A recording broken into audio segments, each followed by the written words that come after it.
Di tengah heningnya kampung Kalisemen di pagi hari, tumbuh sebuah taman kecil yang tak sekedar indah dipandang, tapi juga kaya makna. Di sana, seorang guru SMA dari LDII menanam lebih dari sekedar bunga dan sayur. Ia menanam harapan, keteladanan, dan cinta pada bumi. Dari pekarangan rumahnya yang rapi dan menawan, ia mengajarkan bahwa mendidik bisa dimulai dari akar paling sederhana, yaitu tanah, tangan, dan ketulusan.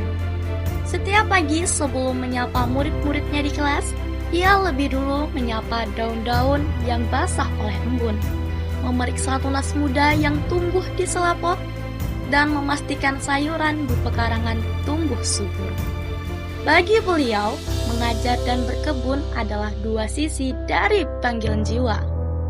Sama-sama menumbuhkan, sama-sama membentuk masa depan. Pekarangannya kini bukan hanya sumber pangan bagi keluarga, tapi juga sumber inspirasi bagi tetangga dan sesama guru, bahwa kemandirian bisa dimulai dari langkah kecil di halaman rumah sendiri. Dialah Gunawan Santoso SPD, seorang guru SMA sekaligus tokoh LDII yang tinggal di Nabire, Papua Tengah.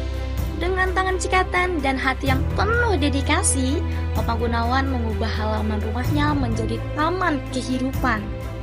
Bunga-bunga warna-warni mekar berdampingan dengan tanaman pangan seperti cabai, bayam, tomat, hingga singkong. Setiap sudut pekarangan mencerminkan keseimbangan antara keindahan dan kebermanfaatan. Yang pertama, saya mengucapkan syukur bahwa lahan saya ini cukup potensial.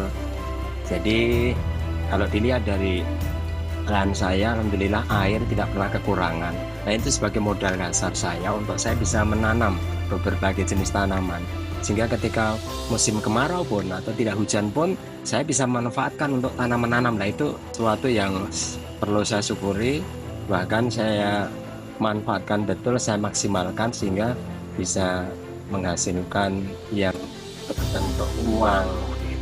Jadi kontribusi pendapatan yang kami dapatkan dari hasil saya manfaatkan pekarangan itu alhamdulillah cukup lumayan. Jadi dari mulai proses sambung menyambung itu biasanya sudah ada yang pesan.